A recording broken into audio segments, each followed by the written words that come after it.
Time for the final word in sports all across the state. You're listening to Sports Talk with your hosts, Bill Kornbluth, Will Pelagic, and the Professor Tom Hayes. You've been waiting all day. So join the show now by calling 800-956-7266. We have spent more time with every one of those kids you're talking about than any other university in this country. I don't care what anyone tells you. We spent more time on the phone, in person, on our campus and their campus recruiting them. I'm willing to put this on the table too. I've watched every one of those kids that have made decisions to go somewhere else. I've watched them more than any other head coach in the country. They didn't come. It is what it is.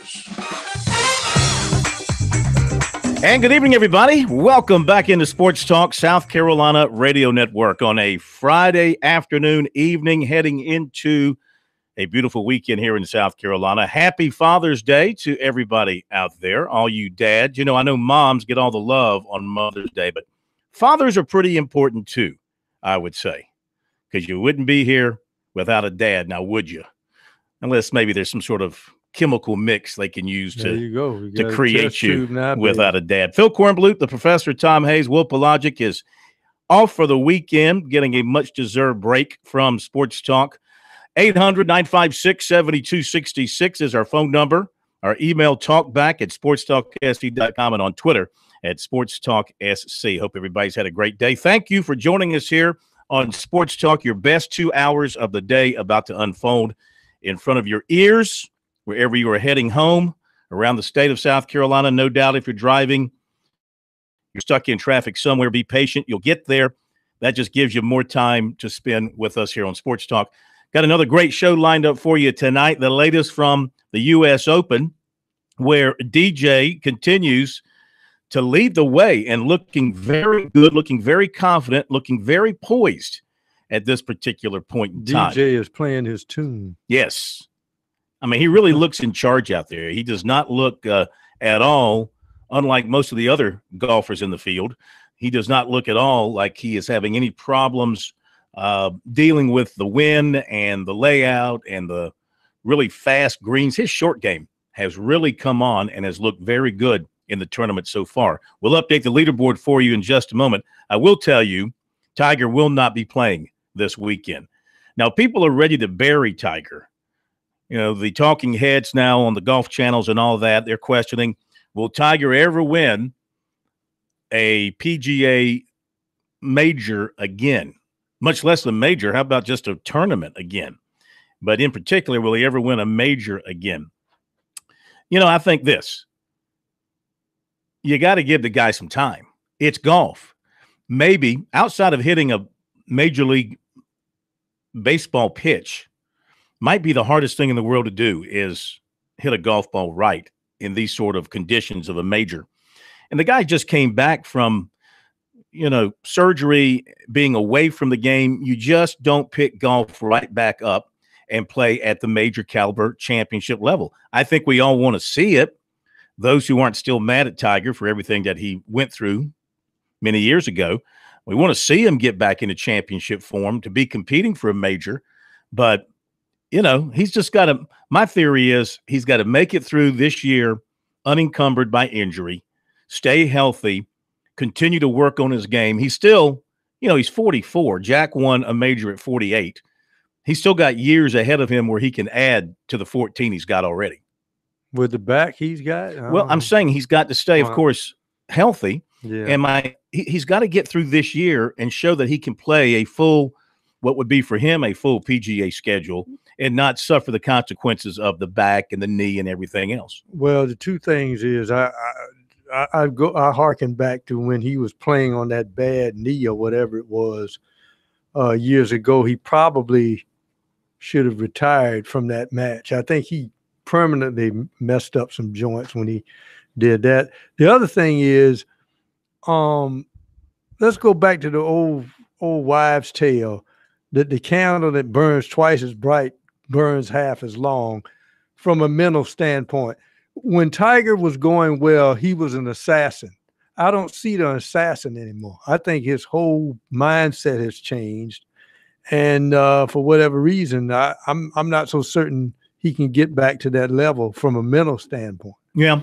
Well, listen, when you're the best in the world and you're winning every time, practically every time, you can have that kind of attitude. You can have that kind of approach. He's just got to go out and win again before he can get back to that feeling of invincibility. That's long been shattered now. Oh, yeah. And other golfers no longer fear Tiger. I mean, he used to be an intimidating factor on the golf course, and it might affect the people playing in his group and cause them, I don't know, to lose a couple of shots here or there. Not anymore. He's just a regular guy. He's just a grinder out there right now. But people are ready to bury him after this performance at the Open, and it was ugly. He did shoot 72 today, which was better than yesterday, but that's still 2 over par. He didn't break par either day, and he's not going to make the cut. So now you got people ready to bury him, and I'm just saying no. I don't think it's time to bury Tiger. I think Tiger's got a couple of more majors. Now, in him, catching Jack, you know, Jack might be able to rest easy now because that might be out of reach at this particular time. 800-956-7266 is our phone number. Email talkback@sportstalksc.com and on Twitter @SportsTalkSC. Clemson picked up another football commitment today as the Tigers wrapped up camp yesterday. This young man was in the camp. He's out of Michigan, Rookie Hororo. And I'm just sort of taking a stab at the last name. Rookie Rohoro. Orhorhoro. Mousc. You want to take a shot at it? No. 6'5", 250, defensive end. He had narrowed his list to Clemson, Michigan, Kentucky, and Indiana. And he's a good player, obviously, out of the state of Michigan and a defensive end. And so he joins Clemson with his pledge today to the Tigers. That will give Clemson in their recruiting class now 15.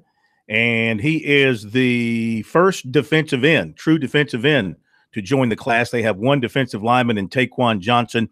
Now they have this defensive end as well. In recruiting coming up later on, we'll talk about a quarterback target for the Tigers and what's going on with him. We'll update Cam Smith out of Westwood, who, of course, now is getting a heck of a lot of recruiting attention and more recruiting notes. It's a weekend where South Carolina's got a couple of official visits and a weekend where Clemson is finished with camps, but they've got some important visitors stopping by to check them out today and tomorrow as well. So the recruiting continues as we rage on here through the middle part of June. We have, of course, the College Baseball World Series cranking up beginning tomorrow. Should be a lot of fun to watch some of these games, see how these things play out. And USC basketball coach Frank Martin met with the media today. We'll bring you some comments from him throughout the show as he touched on a few different subjects. What we're going to bring to you are his comments about his two most recent signees, his thoughts on his incoming backcourt of freshmen, thoughts on Chris Silva returning to USC for his senior year, and a can't-miss segment with Frank Martin. As remember when we had Brad Brownell on, and I asked him about closing the borders, he and Frank closing the borders in recruiting in South Carolina, especially with the 2019 class. So I asked Martin the same question today, and he gave his whole press conference was 53 minutes.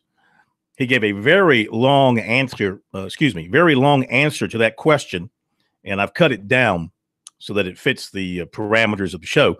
But it's a must-listen-to segment coming up a little bit later on here on Sports Talk. You want to stay tuned for that. George Bryan will be along in his regular slot tonight at the top of the hour with birdies and bogeys around the state of South Carolina and, of course, a focus on the U.S. Open. There is no NASCAR this weekend, but there is the full Monty on NASCAR.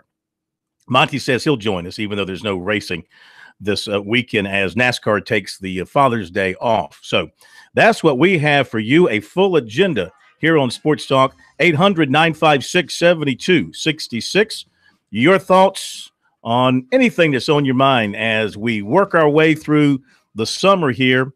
What is this, June 15th? Less than a month to SEC and ACC football media days when things start to become really exciting once again around here. Not that everything else hasn't been exciting, but you know what it's like when football season rolls around. We'll be back. More Sports Talk in a moment.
it's hard to understand where things are going to be at 10 months from now.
Sports Talk is the sports talk show of Main Street, South Carolina. From the coast to the mountains, we cover it all.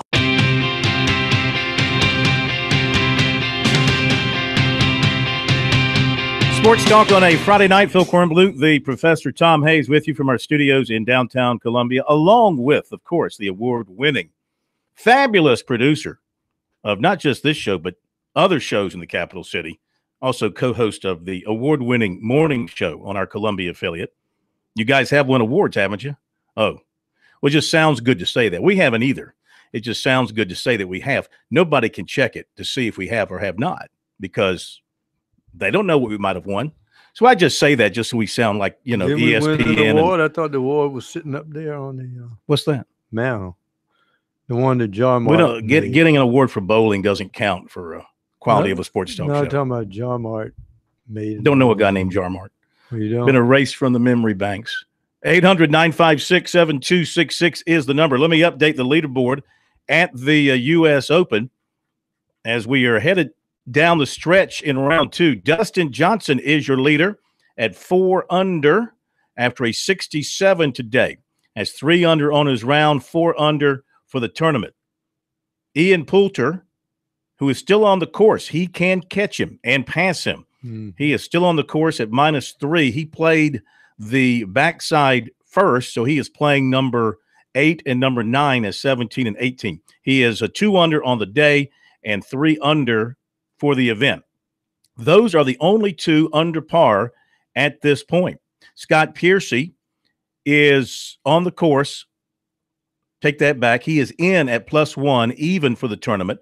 Justin Rose is on the course playing the last, 1 under for the day, even for the tournament. Charlie Hoffman is even par for the tournament. Tommy Fleetwood is at +1. Henrik Stenson is at +1. Brooks Koepka is at +1 for the tournament. He is still on the course. As far as locals and others that we follow, Russell Henley, a 73 today. He's 2 over par for the tournament. Phil Mickelson on the course. He's got 3 holes to go, 16, 17, and 18. He is 6 over par. So he's got to hold steady here down the home stretch. He's 1 under for the day. Jordan Spieth is on the course. He's got 3 holes to play, 16, 17, 18. He is even on the day, +8 for the tournament. Bill Haas is still on the course. He just finished up 14. He is 8 over par, 2 over for the day. Lucas Glover is in with a 72. That's +9. We mentioned Tiger Woods at 72. That's +10 for him. Bubba Watson is at +10 on the course. 1 hole to go, +3 on the day. Matt Kuchar is not going to make the cut in all likelihood, +11. He's playing with 4 holes to go. Kevin Kisner, a 75 today, finishes at +12. Rory McIlroy is 12 over for the tournament, 2 over for his round today. Sergio Garcia, a 79. He finishes at plus 14. Kyle Stanley, a 79, finishes at plus 14. Martin Keimer, a 75, finishes at plus 18. Some of the scores for some of the greats, we're talking major winners, are just astronomical. They don't look that good. The projected cut right now is 8 over par. It's the top 60 scores and ties, and right now the cut is projected at plus 8. Now, correct me if I'm wrong. Weren't you the one that said that, or maybe I heard somebody on the Golf Channel say it, nobody's won at Memphis and then turned around and won? Nobody's ever won the tournament before the Open. Okay. And won the championship. That changes this weekend. You think DJ runs away with it? Yes. He looked dominant at times at a couple of holes I saw him play. And the golfer who wins the Korn Award for the Open is Scott Gregory. He finishes at a hefty 27 over par. Wow. And a spot in my heart. Actually, shot 75 today. Imagine this. If he had not shot 92 in round number 1, if he had just shot 80 in round 1 to go with a 75, he'd be in for the weekend. But he's got to take some satisfaction in that he cut his total down by, 17 shots? 17 shot improvement today, but it's not going to get him out of the basement. Plus 27 is where he stands at this time. Frank Martin met with the media today. Let's let you hear what the Gamecock basketball coach had to say about some of the newcomers coming in, including the most recent signees that he is bringing in, especially to help in that backcourt. It's hard to understand where things are going to be at 10 months from now. You know, trying to predict stuff in today's day and age with 18-year-olds is a little different than it used to be. Not in a bad way. It's just different. With all that said, I really like that. However, I think I said it numerous times last year where point guard play was something that I felt we didn't do as well as we needed to do. And I think Hassani will be a lot better this year, just like he was a lot better last year than he was the year before. I think that's just normal. I really like our freshman guards, their mindset, their playmaking abilities. I don't know. I've got a good feel for them right now, and Jermaine and TJ. But I didn't want to go into the season with so many freshman guys. And Trey's he's an interesting deal. He very good player. I watched him play a ton when he was in high school. Very good player in high school. Went to Georgetown, didn't visit anywhere else. Played a ton of games for Georgetown. I'm not going to sit here, just like we did with Frank Booker last year, I'm not going to sit here and try and figure out, well, he averaged 3 points a game, so he's not very good. He's a stopgap. I'm not into that. I think the way he plays fits who we are. I like his demeanor. I've always respected him as a player. And he's a point guard. And that's going to – rather than worry about his stats and all that, he had to play in the structure that Georgetown played in. If you remember, they used to play a version, JT3 ran a version of the Princeton offense, which means you have to sacrifice to play in structure, which, unlike the new wave of thinking, life is not about just showing up and doing whatever you want to do. It's about coexisting in structure with other talented people. And he's shown he's willing to do that. So I get excited about that. And then the other two guys, Jair. Jair's been on the radar for us from the day he said he was leaving GW. I like him a lot. He played for Bob Hurley in high school. And my first conversation with him and his dad was pretty simple. It was like Bob Hurley drugged the best out of him, and they want to be around somebody that's going to challenge him every day. And for them to even put my name in the same sentence with Coach Hurley was just like unbelievable to me. So I'm excited by Jair. Once again, point guard, can play the two, has played major minutes just like Trey. So in practice, and I get it. Okay, well, he's not going to play till the following year. You're right.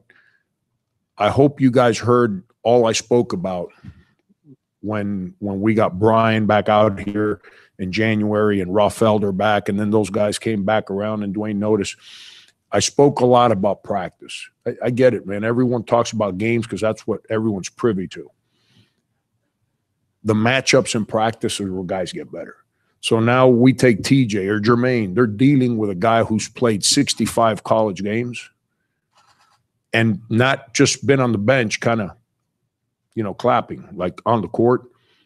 They're dealing with that guy every day in practice. There's a maturity. There's an attention to the detail. There's an excitement that those older guys bring to the table every day that makes young guys learn how to do things and have to compete at a higher level. Frank Martin, USC basketball coach. More on him coming up after the break regarding recruiting in the state of South Carolina and trying to keep the big dogs home. By the way, Ashton Hagens, one of the top guards in the country, who was in the 2019 class, graduated high school. He's reclassifying to 2018, and he's going to enroll at Kentucky in time for this basketball season. Can you believe it? Whatever happened to kids wanting to be kids, growing up, high school, 17, 18-year-old, graduating, going to the prom and all that? Well, they can do it once. Old school. Back in a moment.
Hi, we're back on Sports Talk on a Friday night. Phil Kornblut, Professor Tom Hayes, 800-956-7266. Let's hit Glenn up in North Charleston, then more from Frank Martin. Martin talking about recruiting in the state of South Carolina. You want to stay tuned for that. Very interesting take from the Gamecocks basketball coach. Glenn, welcome in, sir. How are you? Right now, I jumped with that latest lightning round, so I don't think they're going to get no River Dog game tonight either. You know, I am so glad when you call us with the Charleston weather report and the update on the River Dog schedule. I mean, the entire state of South Carolina hinges on that most every night. Well, I know that, and I'll just say I'm proud of the South Carolina baseball team with the new coach, and they win almost going to Omaha. I don't think people can gripe about a good season like that. No, I don't. Well, let me say this.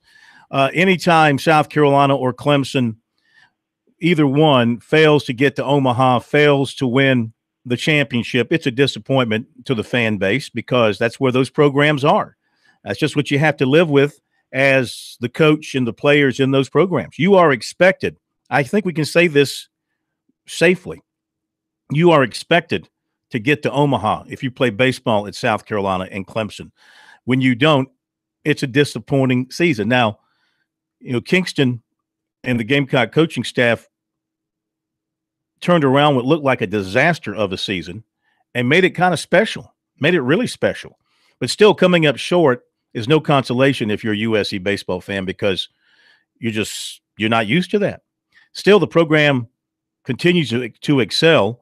6 super regional appearances this decade, and, of course, the 3 World Series appearances, the 2 championships in 9 baseball seasons this decade if you count 2010, which I guess you can. Mm-hmm. That's not too bad. I'd like to see there's probably not too many teams out there who've made 6 super regional appearances in the 9 years thus far.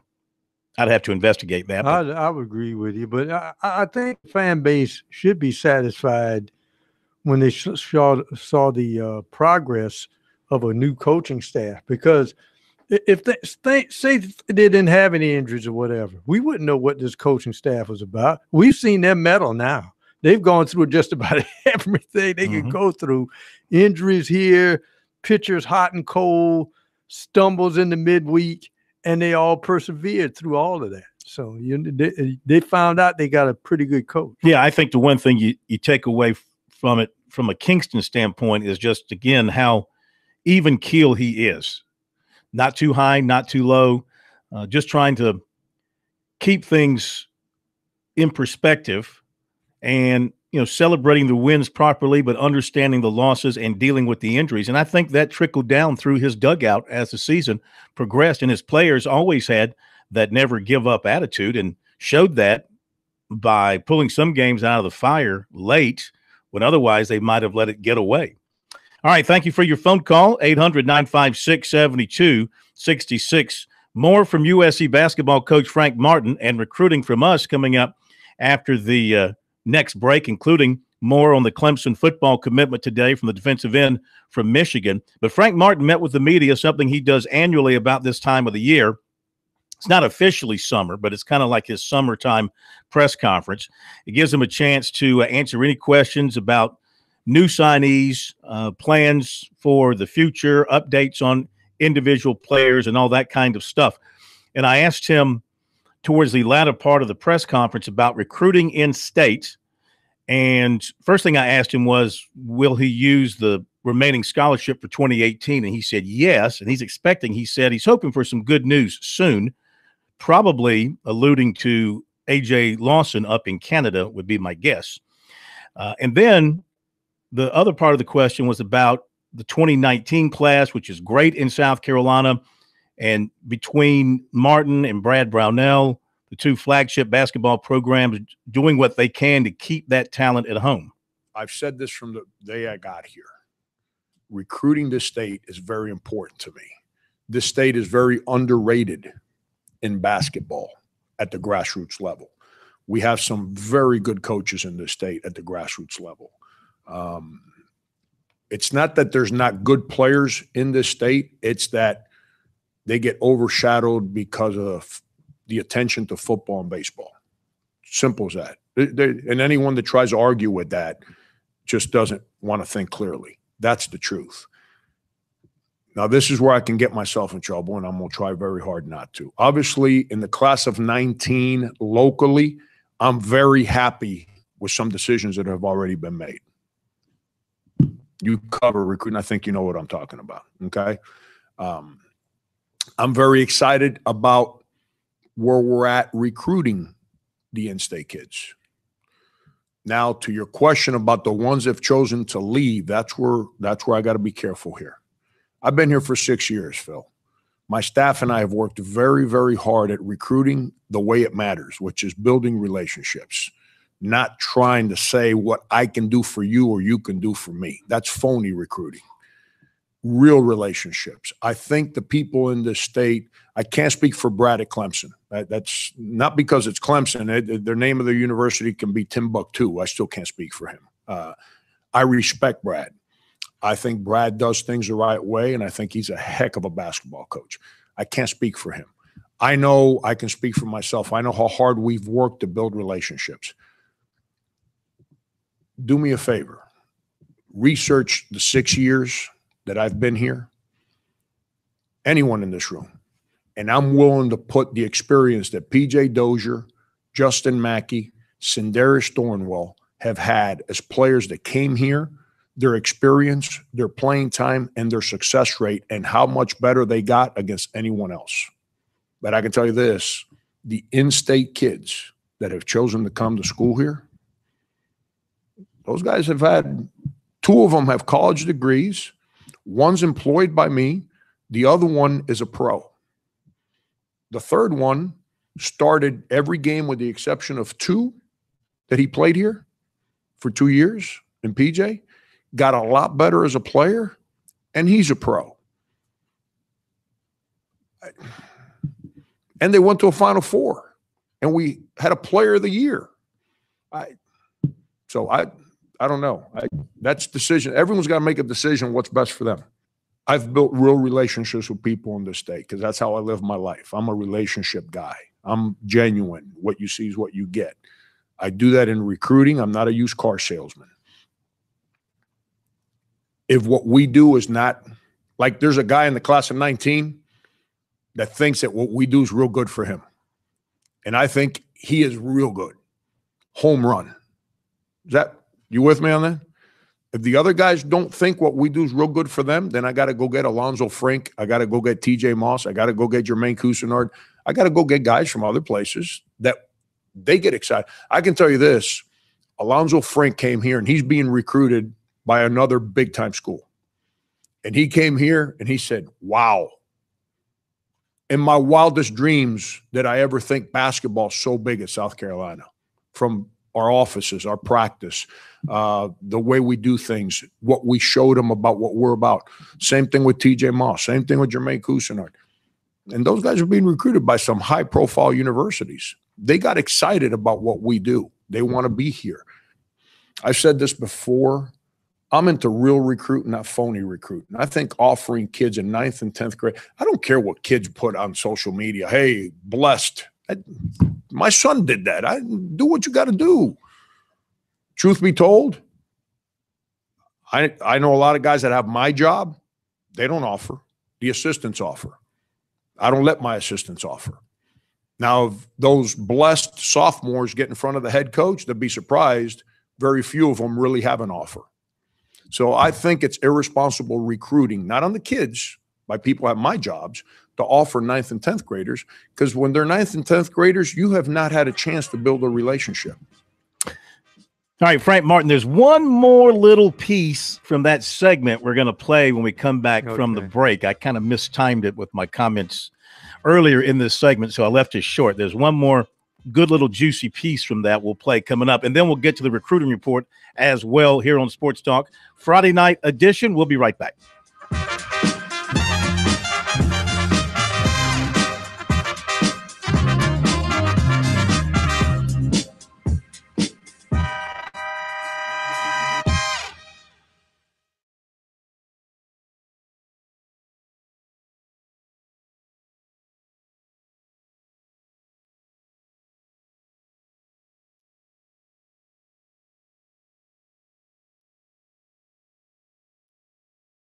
Now,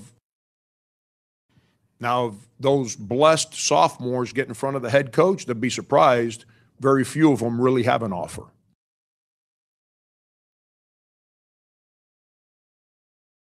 So I think it's irresponsible recruiting, not on the kids, by people at my jobs, to offer 9th and 10th graders, because when they're 9th and 10th graders, you have not had a chance to build a relationship. If there's no relationship, then recruiting's phony. It's not real.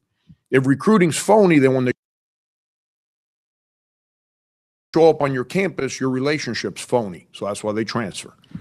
That's why you have 900 transfers. That's why you average 800 transfers a year over the last 4 years. But, but everyone gets to do their job however they want to do it. I'm not here to say you got to do it a certain way. I do it in a way where I'm about relationships. There's not a kid in that class that we have not. I'll say this, Phil. We have spent more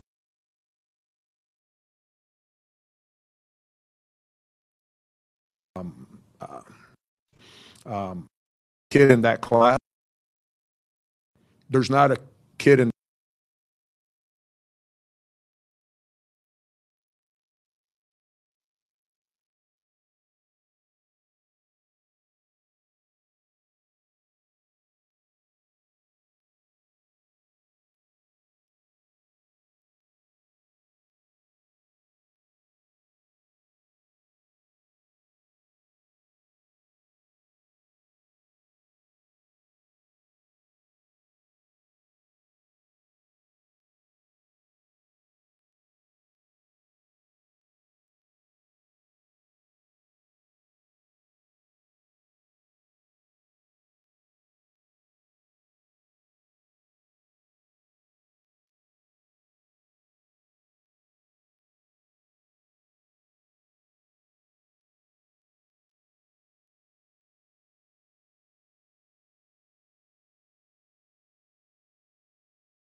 These guys, they never sleep.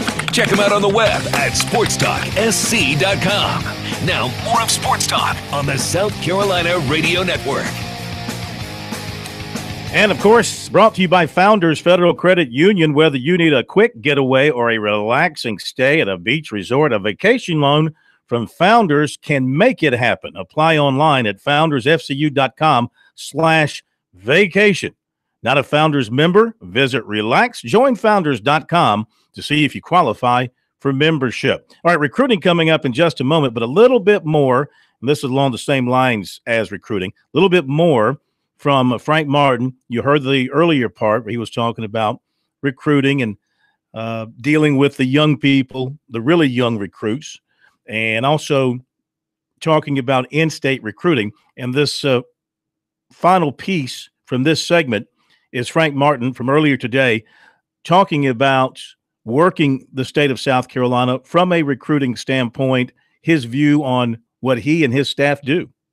There's not a kid in that class that we have not. I'll say this, Phil. We have spent more time with every one of those kids you're talking about than any other university in this country. I don't care what anyone tells you. We spent more time on the phone, in person, on our campus and their campus recruiting them. I'm willing to put this on the table too. I've watched every one of those kids that have made decisions to go somewhere else. I've watched them more than any other head coach in the country. They didn't come. It is what it is. All right, Frank Martin from earlier today. We'll have a little bit more from him later on talking about Chris Silva and Silva's return to school for his senior year, which I think we all agree was the right choice. Yes, it was. I think he still has a lot he can improve on. And I think he has the demeanor and the body to play in the NBA. But he has to, in my opinion, he has to do a little bit more on the perimeter because he is 6'8". I think one thing, based on what Martin had to say today, too, it's a small thing, kind of, sort of. He'd like to see him take less charges because I think, in his opinion, that takes him out of rebounding position if he doesn't get the charge, puts him at risk for another foul. I mean, he is one of the better players on the team, maybe the best player on the team in taking charges. But if the charge isn't called and the shot goes up and the rebound's there to be had, your best rebounder's not there. So that's something I'm sure they'll look at and discuss going into the season. Yeah, one comment on he was talking about in-state recruiting, and I know the parameters are a little bit different, Phil. The academics are a little bit different. But can you recall years ago when Bobby Crimmins was just about to turn that corner at Georgia Tech when he had that run of success in the ACC? Bobby couldn't get a kid out of Georgia. But he found so many kids who wanted to come to Atlanta that he built a team out. Then suddenly when they started to turn it on, then some Georgia kids would come to Tech. But at the beginning, he couldn't get a kid out to Georgia to come to Georgia Tech. Well, the argument that he is trying to make, too, if you listen closely, is that for the guys who've left the state, for the most part here recently, now, we've seen some guys like, Kevin Garnett and Jermaine O'Neal, they went right to the league. Ray Allen was a South Carolinian in terms of high school, and he left the state. But you look at it here more recently, how many guys who left the state who could have gone to South Carolina or Clemson can you say are flourishing where they are?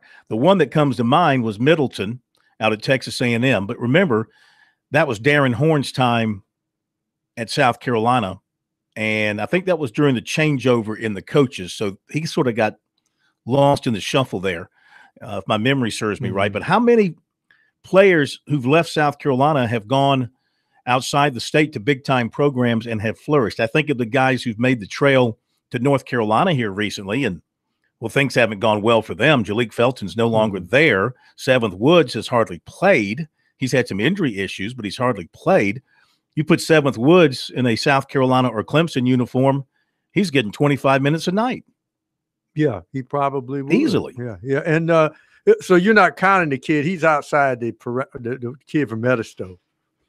You count him. No, he would. Well, I mean, I didn't say they all. Yeah. I'm saying there's more than not. I mean, Bryce, but it took Bryce Johnson. I mean, he stuck with it. He didn't do much at North Carolina for about 3 years, but he stuck with it and had a great senior year. I'm not saying there aren't any, but here recently, the kid from Irmo who is at Ole Miss got some good playing time last year, and he might emerge and become a standout in the SEC. We shall see. Yeah, Seventh Woods is the guy that really is an enigma because I thought when he came out of high school, he was a guy without a position. Because they looked at his size, you're a point guard. No, he's not a point guard. It's the same with Larry Davis. They tried to make him a point guard. Larry wasn't a point guard. Who tried to make him a point guard? He was at North Carolina. Dean Smith tried to make Larry Davis a point guard? Tried to make him a point guard, yes. And Larry was not a point guard. He was a scorer. Well, you know what they say about Dean Smith? He's the only guy in basketball that could hold Michael Jordan under 20 a game. Huh? All right, to recruiting we go here on Sports Talk. Speaking of basketball, let's hit that. Well, no, let's start with football since Clemson got a commitment. As we mentioned at the beginning of the show, it came out late this afternoon. Ruki Orhorhoro. Okay. Yeah, I'm trying to say it phonetically. by syllables. Orhor Roro. Defensive end, 6'5", 250. He's from Nigeria, but he lives in River Rouge, Michigan. And he narrowed his list to Clemson, Michigan, Kentucky, Indiana. And he visited Clemson back earlier in the year and came back for a camp this week. He had thought about taking a couple of more visits, but he said, I am done. And he goes with Clemson. That's 15 commitments for the Tigers now in their class. Now to basketball real quick, 6'4", Towson transfer Zane Martin is visiting Clemson this weekend. He's not a grad transfer, so he'll have to sit out a year. This was first reported by John Rothstein. He averaged nearly 20 points per game last season and declared for the draft. He did not retain an agent and eventually withdrew. He played 2 seasons at Towson. He's a left-hander out of Philadelphia. Sounds familiar, doesn't it? Left-hander out of Philadelphia. But Zane Martin will be on the Clemson campus this weekend. And, of course, Brad Brownell still has a scholarship to give as well. And I think I guess I mentioned this when Frank Martin was talking, that he still has a scholarly to give, and he's hoping to have some news on that soon. All right, to other news, linebacker Spencer Lytle, Bellflower, California, was at Clemson this week, went to Wisconsin last weekend. He's down to those 2. Really enjoyed his visit to Clemson this week. He says no order between the 2. Hopes to have a decision between now and August the 1st. USC having another June visitation weekend this weekend. 3 of their top secondary targets are in. Chris Steele, Jadon Hill, they're in officially. Johnny Dixon is in unofficially. Dixon is out of Tampa. USC was his first major offer. That sits well with him. And so he'll be joined by his mom on this visit to take a closer look at USC. But he's been to USC about 4 or 5 times already. They like him as a corner. He went to Penn State unofficially last week. He'll officially visit Penn State September 29th. He's also going to schedule a visit with Miami. Swansea linebacker Greg Williams was back at Clemson yesterday for a visit on campus with his dad to take a closer look at the program after being offered by the Tigers last week. He also met with Dabo Swinney, who'd love to see him go ahead and commit. Williams says not yet. He's just not totally there. He said he wants to spend some time with his team on 7-on-7 trips, go to some other camps, make a decision by the end of the month. East Carolina, Missouri, UCF also under consideration. Clemson quarterback target Brendan Clark, Midlothian, Virginia. He is down to Clemson, Notre Dame, North Carolina, and Virginia Tech. Going to Notre Dame this weekend officially, North Carolina unofficially on Sunday. He was at Virginia Tech yesterday. 2,000 passing yards last year, 61% completion, 28 touchdowns, and 4 interceptions. And he says he's not concerned about the quarterbacks Clemson already has. He says he knows he's going to have to go in and compete. July 4th will be his next commitment date. Of course, he was once committed to Wake Forest. Couple of more notes coming up, and George Bryan. Stick with us here on Sports Talk.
Round 2 of Sports Talk up next with your hosts Phil Kornbluth, Will Pelagic, and the Professor Tom Hayes. Don't leave us hanging. Join the show, 800-956-7266.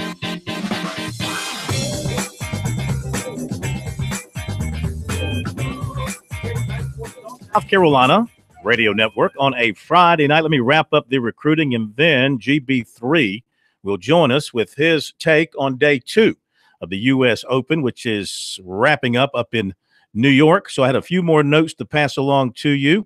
Cam Smith out of Westwood was at Georgia's camp this week, walked out of Athens with an offer from Kirby Smarts, and the Bulldogs joined USC, Tennessee, and North Carolina now in his top 4. He was very impressed and very excited about getting that offer from Georgia for the obvious reasons. So Georgia very much in the mix for him now. He was at USC today with his team for a 7-on-7. He's also been to Tennessee. He's going to North Carolina this weekend for the Freak Show camp, and East Carolina the following Saturday. USC's in regular contact. He says he hears almost every day from Will Muschamp or Travaris Robinson. He or his mom do. August 17th is his announcement date right now, and he does not have a favorite among his 4. Tight end Cooper Dawson of Hanahan got the bad news today on his MRI. Torn ACL, out for the season. Hate to hear that for the young man. Clemson offered as an offensive lineman. He just picked up an offer from South Florida. 2020 offensive lineman Richard Leonard, Cocoa, Florida, planned to be at USC today. Quavaris Crouch of Charlotte was to be at Michigan today per Rivals. He was at Tennessee Wednesday, according to reports. USC target receiver Kevion Mullins of Memphis was to be at Louisville today. And let's see, athlete Jalon Calhoun of Southside committed to Georgia Tech. I think we had that last night. And I think that has covered all our recruiting for now. Keep in mind, though, recruiting never rests, and neither do we. Both Pro and I are up 24 hours a day, keeping an eye on recruiting. Speak of yourself. Yeah. And you can check it out on our website, SportsTalkSC.com. Have you ever written a recruiting story in your life? No. Well, it's time that you step up. Not even an Army recruiting story. It is time that you step up. You can follow us on our website, SportsTalkSC.com. On Twitter, use the hashtag STRecruiting. All right, to the U.S. Open. We welcome in George Bryan III to Sports Talk once again. Are you a little calmer today compared to yesterday, or are you still feeling about the same regarding Shinnecock and the USGA? I'm definitely calmed down a little bit because I saw a few more smiles. So, that's what I get. I get upset and excited both when the greatest players in the world aren't having fun doing what they do. And so, yeah, it looked better to me. I saw an interview with Ricky Fowler, and actually he was smiling a little bit. So he played really good today. But Dustin Johnson's a story. And that's pretty cool. I watched that young fella grow up, and Corn Pro, it is a privilege being on this show, but it also has been a complete privilege watching the locals play really good. And unfortunately, a couple of them, Kisner won't make the cut, but Dustin Johnson's been working hard, really hard this winter and spring. And he does it quietly and not in front of everybody, but he and Austin both, his caddy, working real hard, and I like to see when the hard work pays off. And boy, he had his game today. He did. And I noticed it yesterday. I didn't see the Memphis tournament last week, but that's a whole nother deal. But yesterday, it just seemed like, unlike the others in his group, he had his short game under control. His approaches were good enough. As he said after today's round, it's about getting on the green and making pars. That seems to be his game plan. It was his game plan going in. It was his game plan today. It sounds like that'll be his game plan moving forward. And when Dustin Johnson, when his short game's on, he always is great off the tee.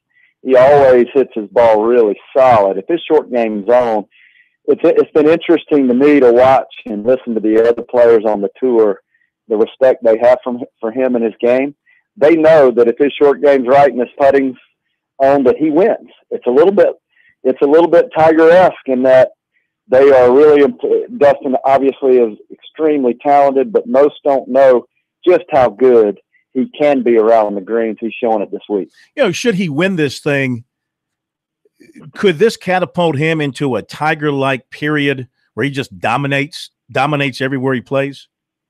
This is probably the only player on the tour that can be Tiger-like the way I'm looking at it, because he gets a little grief about his short game, but he really does. He's got beautiful touch, and he could definitely dominate Tiger-like. He's not too far off that pace here. And, if you go back and he picks up a couple of those major wins that he lost out on a few years ago, I can tell you right now, he's already in that category. He's in that conversation. And it would be fun to watch. On this course, George, everybody talked about how tough it was going to be. Is part of Dustin Johnson's strategy of being, let's say, let's play steady let's not gamble, because I'm noticing that I think he bogeyed the first hole, but then he went out and had 4 birdies, and the rest were par. So it looks like somebody that said, look, I can handle this course, but I'm going to be steady. I'm going to play my game, but I'm not going to take any chances. Can you read that from looking at his scorecard? Absolutely. And I also listened to his interview yesterday and today, and he's speaking of gambling. Dustin Johnson can really well. He's really good at it. He is not scared either, and he never has been. So, but it is fun watching him. He's sitting into the center of the green, so he's ultra conservative. It seems to be part of the game plan. He said yesterday and today he's just trying to get it in the fairway and get it on the green somewhere. So, yeah, I can see that in his strategy. And he right now is the best one in the field at executing his strategy. Talking with George Bryan, GB3 here on Sports Talk for a few more minutes. Let's don't hand him the trophy just yet. I mean, there is still work to be done, and there are still people, of course, within shot of him. So it's not like it's going to be a walk in the park for him tomorrow. Right now, he's at 4 under. Charlie Hoffman is at -1 coming in. Scott Piercy's even. Tommy Fleetwood, Henrik Stenson +1. Justin Rose is +1. Koepka is 1 over. Poulter is 1 over. Henley is 2 over. Ricky Fowler hovering around at +2. So really, even though he's got the overnight lead and it's by at least 3 shots right now, could be more, could be less, depending on what Hoffman does to finish up. It's still anybody's tournament among that top group, and I guess you can even go a little deeper in the field because, I mean, -4 is still catchable, and you got to think if you're back there that maybe DJ's going to hit a few rough spots and back up a little bit. You know, if he, I'm not counting on that. After watching him, I watched him 2 weeks in a row, or last week closely, and I don't see him backing up. Somebody's going to have to go to him, in my opinion. And it's pretty neat to look at Stenson, Rose, Koepka. Ian Poulter he's probably due for a major championship. He's made the most progress over the last year, I think. He probably has the most momentum going, but Ricky Fowler sitting there. Russell Henley, do not count. He's a quiet guy. He lives in Charleston, by the way. He is a proud papa, just had their first, he and Miss Henley just had their first child, but Russell Henley can win the U.S. Open. He is a big-time player from Georgia, and these guys, it's going to be a lot of fun this weekend. Let me put it that way. Well, there's 23 within 8 shots of the lead as it stands right now, lead being 4 under. If you go down to through +4, there's 23 golfers within that range. So, and some good ones in there, so anything can happen. Have you got a couple of more minutes you can spend with us? I certainly do. Yep. Want to get your thoughts about what to look for in the setup over the weekend. Quick touch on the local golf scene as well across the state of South Carolina. George Bryan III, birdies and plenty of bogeys at the U.S. Open with us here on Sports Talk.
This is the place to talk Tigers, Gamecocks, and more. Sports talk across the state on the South Carolina Radio Network.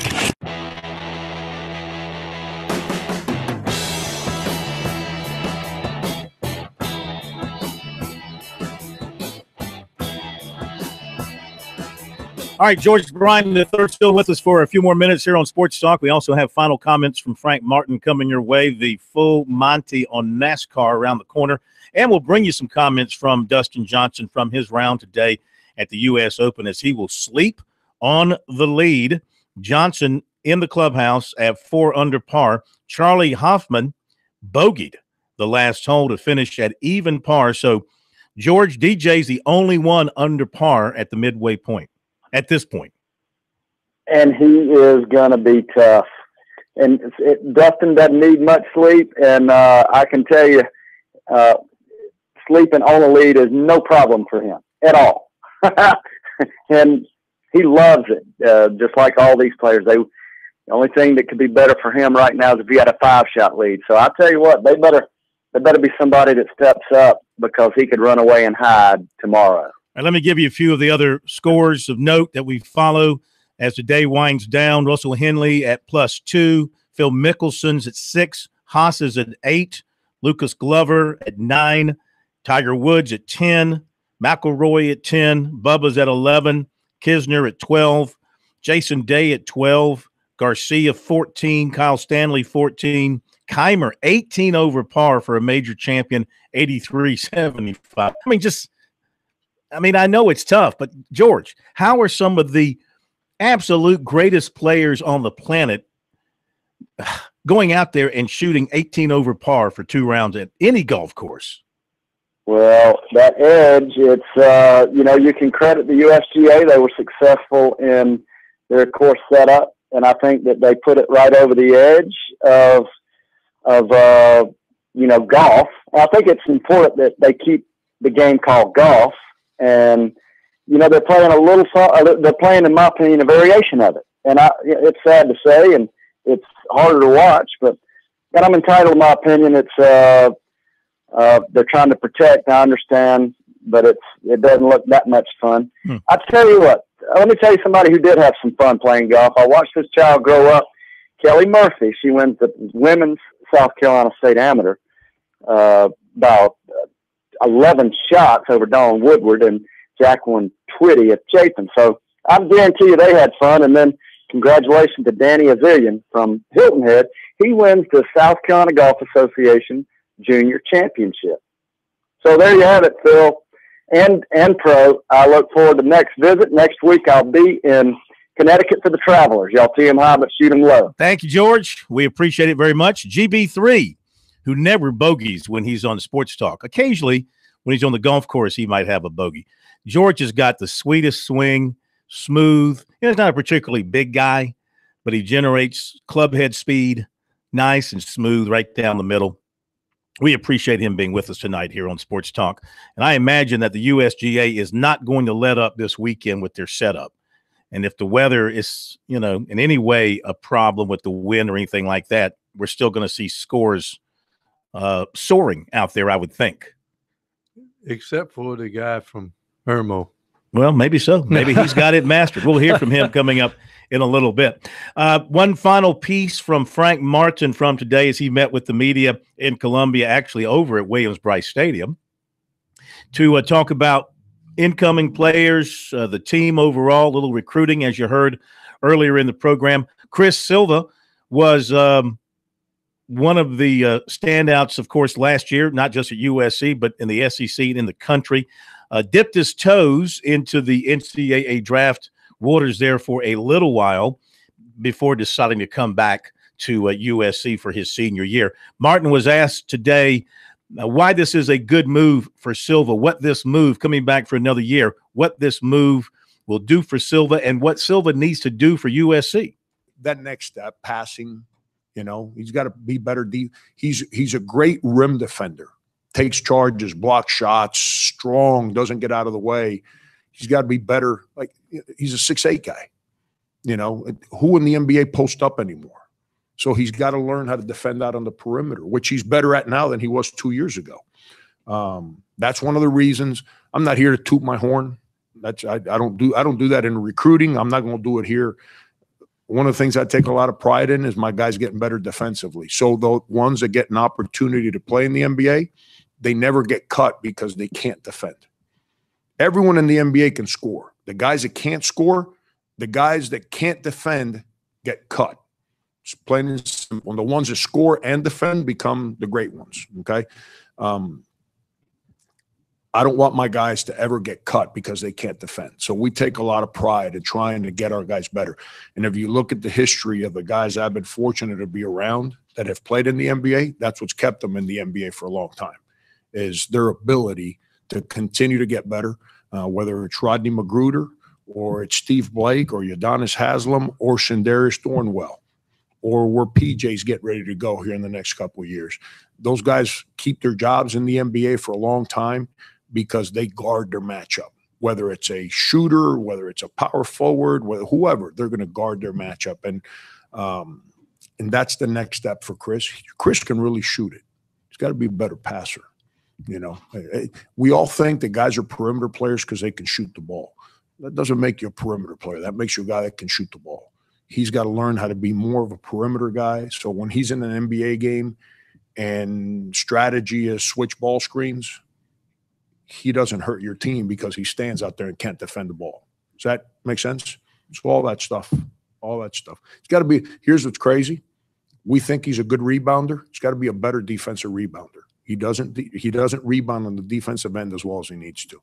Part of that is because he's so determined in blocking shots and taking charges that he takes himself out of rebounding opportunities on plays that he doesn't need to. Does that make sense what I'm saying?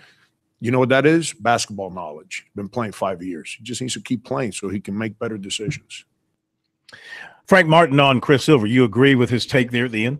I agree, but I have a caveat with that, and that is the fact that I think he would be better off, and we'll see, maybe this happens this year, if Cud has improved a little bit and if Frank comes into the equation, to have one of those guys in the game with Silva at the high post offensively, because he's shown he can drive at least, about at least 5 to 8 feet from the basket.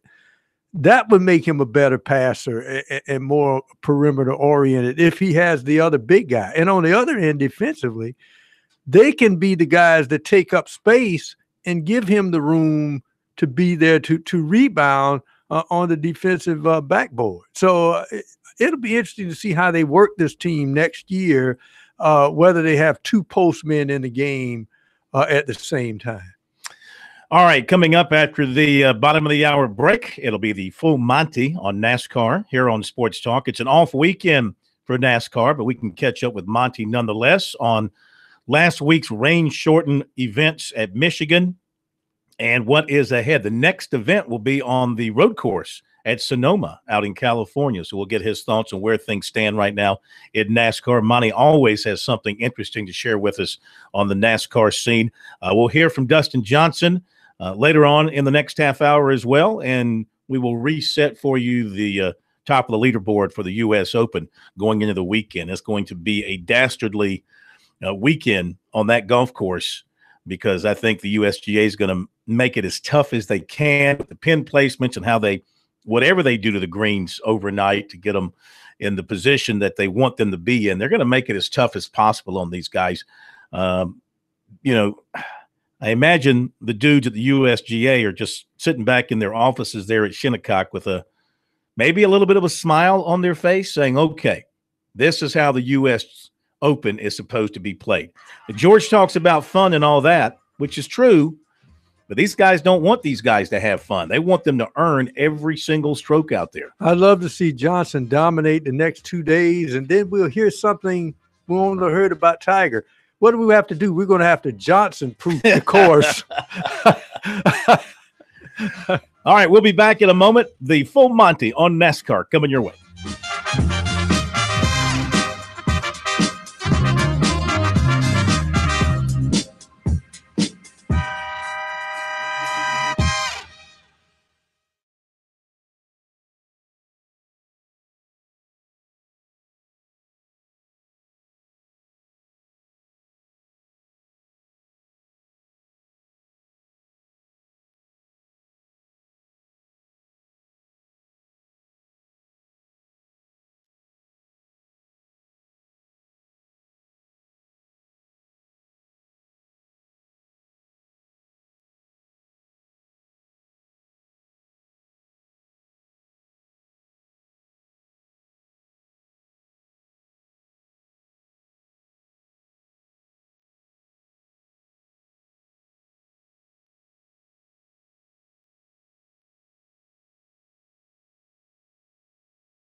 Now back to Sports Talk, South Carolina's most listened to sports talk show for more than 30 years.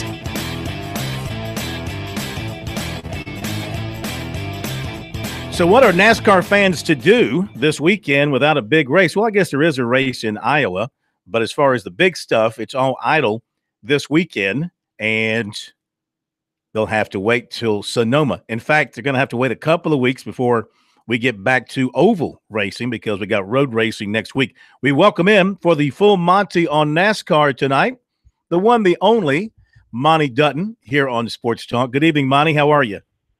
Great, Phil. I was just thinking about this. This is really strange because it wasn't too long ago that NASCAR would always race on Father's Day and never race on Mother's Day. Mm-hmm. And then they fixed Mother's Day on Darlington, and Darlington did just fine with it. But what I really think is happening upon review is that Fox has both the World Cup and the U.S. Open. And I don't think Fox wanted a cup race, this weekend. Is my guess. I mean, to me, I don't think any of us would be so naive as to think that TV doesn't have a heavy impact on such decisions. And so that's the only way this makes sense to me. And it makes great sense when you look at it in that context. Yeah, that's an excellent point. They already are having some issues with ratings, and why put it up against World Cup and U.S. Open? I get that. How long ago was it that they stopped racing on Father's Day? Do you recall? This is the first time, I believe. This is the first year? I think it's because the U.S. Open and the World Cup are starting up. That's true. I mean, they do have them both this weekend, and they are both on Fox. I didn't realize it was this is the first weekend for no racing on Father's Day. What did you take from last weekend's race up at Michigan? I know it was shortened because of the weather, but in terms of the racing, the style of racing, the competitiveness, what'd you take away from it? Well, I think that it really came out pretty well considering that it was rain delayed. I think that was one of the factors. I mean, when you look at, for instance, earlier this year, I noticed that there was hardly ever any NASCAR coverage on Fox Sports 2. And so naturally, I was trying to save a little money on my bill. So I changed the package so I don't get Fox Sports 2. Right. Well, all of a sudden, 2 weeks in a row, the Xfinity race gets switched to Fox Sports 2 because it bumps up against Fox Sports 1's baseball coverage. So, it went to all of a sudden all the races are there. Mm-hmm. And so I think probably it's in NASCAR's best interest for Clint Boyer to do well because he's absolutely the most appealing personality in the sport right now. Is he really? Well, it seems like to me. I mean, he's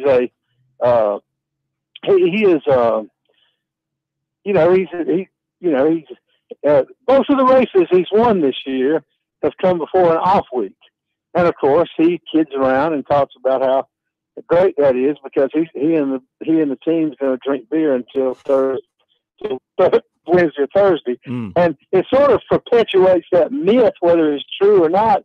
And I think it makes Boyer sort of, appealing to the old time fans, who look back to the old days when, racers were, now they're such they're so civically responsible today.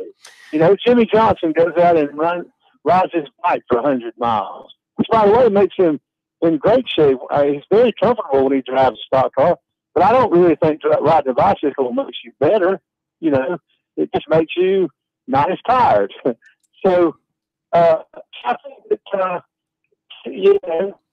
that Clint Boyer's a guy who he went a long time, didn't win a race from 2012 to this year.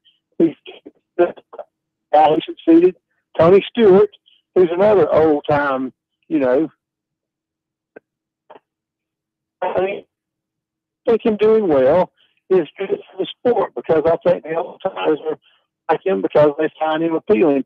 I've talked about the fact that there's nobody around anymore who's like, oh, there's nobody anymore except Clint Boyer, who I had to say, hey, who reminds me of guys like Sterling Marlin and Dale Earnhardt and Tony Stewart and just the old guy. Boyer is from Kansas, raced the dirt tracks, worked his way up, got a shot at the big time, and so I think it's good for the sport for him to do well. What's not good for the sport is for Chevy to be so bad. And your top Chevy finisher last week at Michigan was Elliott in 9th. So Toyota and Ford dominating, and then one Toyota in there, the rest Ford. My goodness. When is Chevy going to get the handle on this Camaro and become competitive on a weekly basis? Well, it's sort of a double-edged sword, because, the same people who, if it looks like one make has an advantage, they'll always say, Toyota's paying off NASCAR. They said for years Chevy was paying off NASCAR, because Chevy, basically, I always thought Ford was competitive. They just didn't have as many cars out there. They got the bang for their buck. Well, now Ford is dominating, and Chevy started running a Camaro, a very sporty car, and they're not winning.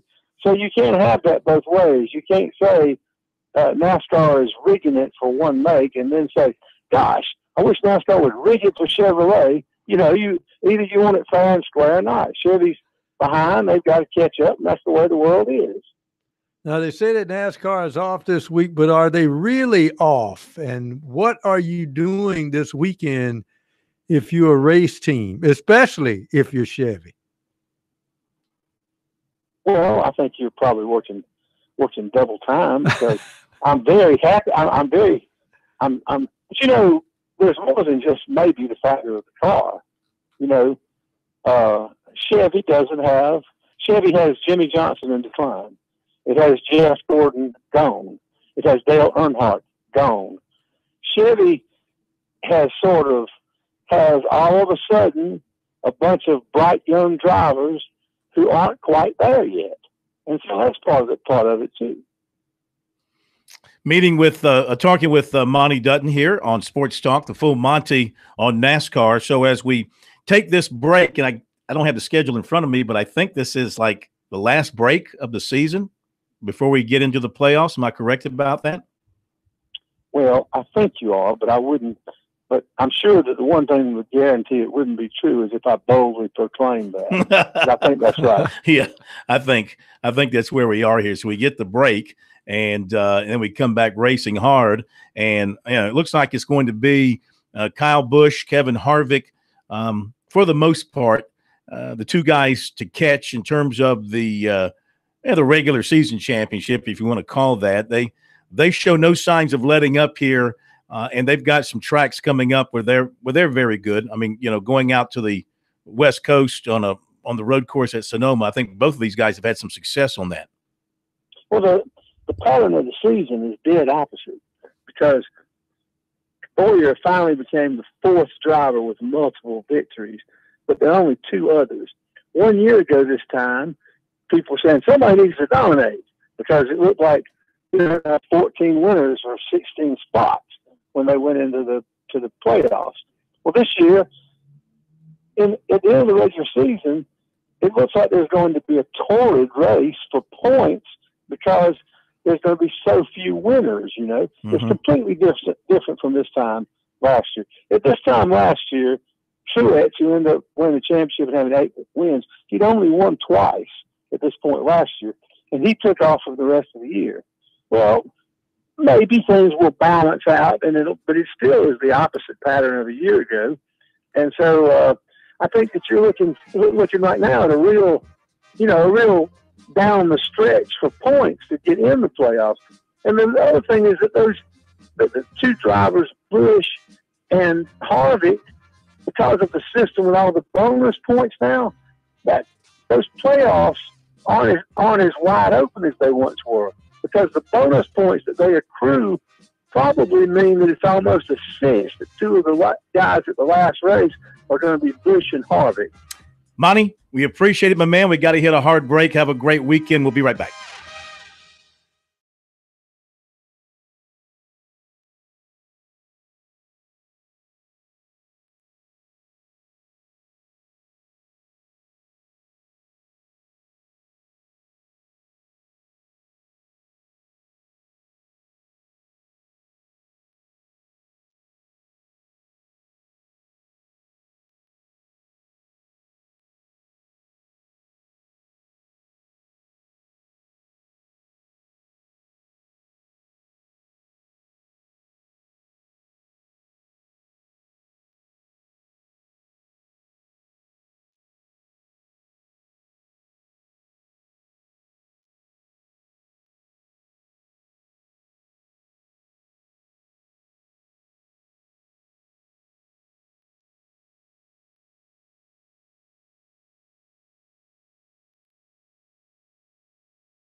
The guys are always checking email.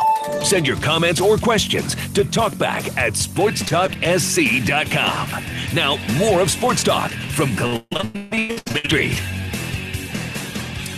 Well, we certainly enjoyed having Monty Dutton with us tonight. George Bryan III with us tonight as well.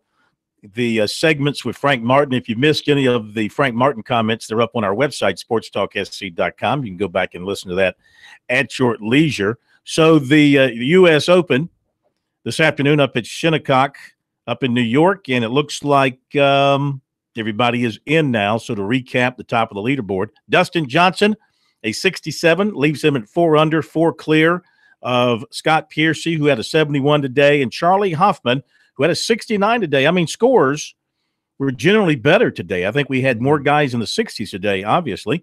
Tommy Fleetwood, a 66. He's 1 over. Henrik Stenson at 70 today. He's at +1. Justin Rose at 70 +1. Brooks Koepka, very good day for the former champion. 66 for him. He's at +1. Ian Poulter, a 72 +1. Russell Henley, a 73. He's at 2 over, along with Ricky Fowler. Can Ricky muster a charge to win that first major? He had a 69 today. He's +2. Mark Leishman, a 69 at 3 over, as is Matthew Fitzpatrick, who had a 70. With a 72 today, Charles Howell III, he's at +3. That is the top of the leaderboard. And again, the cut came down hard today. The cut was at 8 over par. Not making the cut included Lucas Glover, Graham McDowell, Jordan Spieth, Tiger Woods, Rory McIlroy, and Bubba Watson, Kevin Kisner, Jason Day, Danny Willett, Adam Scott, some big names, Sergio Garcia, Kyle Stanley, all missing the cut today at the U.S. Open. Dustin Johnson will sleep on the lead tonight as he goes for his second U.S. Open, his second major after winning it in 2016. Funny, this game, golf. He wins it in 2016, misses the cut in 2017, and basically has been the dominant player here in 2018. And on Fox Sports Television, after his round today with a commentator whose name I do not know, Dustin Johnson talked about being comfortable out on the course today. I mean, I was comfortable because, I got a lot of confidence in my game right now, but, every shot out there today was difficult, from starting on number 10, all the way through. The weather finally kind of let up for us there on our last 5 or 6 holes, but I felt like the conditions were tough, especially early in the round. The ball was going nowhere, and so the course was playing very long. And, again, today I felt like it was really hard to get the ball to go the right number to give yourself a good look at birdies. What is the secret then, your secret to mastering Shinnecock Hills? I've been chipping and putting really well the first 2 rounds. And so, I'm going to have to keep that up, the next 2 days if I want to give myself a chance to win come Sunday afternoon. So looking forward to the next 2 days, what's the plan? You look like a man on a mission. Yeah, I'm going to probably go hit a few balls on the range and then go back to the house and watch it on TV. Yeah, let's have a look at the putt on 7 because, obviously you said your short game is in good shape. You're chipping and putting well, but this was a little bit special. This was a long one. Definitely a bonus, but I hit a really good putt. It looked good the whole way. I knew if it would just get to the hole that it was probably going to go in. That must have felt good. Absolutely. Anytime you can walk away with a 2 on that hole, you're very happy. And what have you assessed from these greens? Others are finding them problematic, but you seem to have found some sort of a solution. Well, if you can leave yourself with some uphill putts, you can be aggressive with it. I think you can make them. But, they're tough greens. You just got to leave yourself on the correct side of the hole. Dustin Johnson on Fox Sports TV after today's round. And again, he'll be the leader going into the U.S. Open round number 3 tomorrow. This note from John Whittle of the Big Spur related to Gamecock baseball. 2 players are transferring out, both freshmen. Outfielder Kyle Jacobson, which this was a highly recruited, highly touted player, a perfect game All-American coming out of the state of Georgia, taken in the 33rd round out of high school. And would have gone earlier had he not informed teams he was going to go to college. He's leaving. That's got to be one that you hate to leave. That guy got to have a lot of talent. And catcher Elijah Bowers, also headed for another program, according to John. Neither played very much this year under Mark Kingston. Well, sometimes it just doesn't work out. Sometimes the guys, as they say, they got to be a little bit patient with themselves. Nobody's patient anymore. Think of the guys, for example, here in baseball. Hunter Taylor almost transferred. Yes. Because, he was struggling. He was splitting time with Chris Cullen. He decided to come back, and look what happened. Had a fantastic senior year. Became one of the better defensive catchers in the country and hit pretty well for him too. So, The young kids today, man, they have no patience. And I think part of it is the recruiting process. I think part of it is the rush to make money. Well, who can blame anybody for wanting to make money? Too many of these kids think they're going to become millionaires right off the bats, and they want to rush the process, get out of high school as quickly as possible, get to college, get the clock started, get to the professional ranks, and go on from there. I mean, you can't blame anybody for wanting to get out and make money, but there's also something to be said about taking things at the right pace, growing up and maturing as you should as a juvenile, and not rushing the process and being forced to make adult decisions when you're not ready, which is what happens when you get thrown into an adult situation in college when you're still 16, 17 years old. I think probably, and I'm not talking out of both sides of my mouth, but I think the most mature decision a person has to step to adulthood is realizing they're not there yet. Give themselves some time. Well, I mean, look, you can be age neutral like I am, okay, and not recognize our age. Oh, is that what it is? Yeah, I am age neutral. I cannot be identified by digits. Refuse. And I guess maybe that's the way these young kids look at it today. You know, it might say 14 on the driver's license or 15, but they feel like they're 18 or 19 and ready to step up. Some of them physically are. There's no question about it. You know, some guys and gals, you know, are more physically advanced than their ages would lead you to believe. Mentally, it's another story. You know? There we go. It's just like Kareem Abdul-Jabbar said, youth is wasted on the young. Yes. Indeed it is. Indeed it is. All right. Well, we have enjoyed it tonight here on Sports Talk as we wrap up another week of Sports Talk here on South Carolina Radio Network. I want to again wish everybody a very happy Father's Day out there. Give your dad a hug. If you're lucky enough to have him around, give him a hug and give him a gift. That's always good. What are your kids getting you for Father's Day? I have no ones out there. My godson will give me something. Well, that's good. That's good. Brian, you getting anything for Father's Day? Okay. Guess I'm the only one that qualifies. A phone call. Yeah. I hope my kids remember it's Father's Day. Who knows? I don't trust them when it comes to this sort of stuff. They'll remember. Nah, they'll remember. Yeah, they'll give you a call. Their mother will remind them that it's Father's Day. Oh, is that what it happens? Yeah. All right. Next week, we really hit the doldrums, though we will have the College World Series going on. Keep up with that, of course. It'll be into, we'll have some teams with wins and some teams with losses, as all teams will play this weekend. As we get to Monday, we'll start having some elimination games out there in Omaha. So we'll keep an eye on that. We'll keep up, of course, with the recruiting as it continues to heat up here in June as we get towards more announcements and things of that nature. And we'll have some good guests lined up for you. Got a few more coaches to talk to wrap up spring practices and look ahead to the start of the fall campaign. And who knows what else we'll dig up for you next week here on Sports Talk.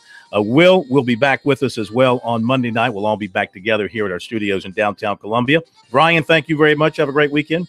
Pro, thank you. Have a great weekend. All of you out there, thank you for being with us tonight here on Sports Talk. Enjoy your Father's Day weekend. We'll see you Monday.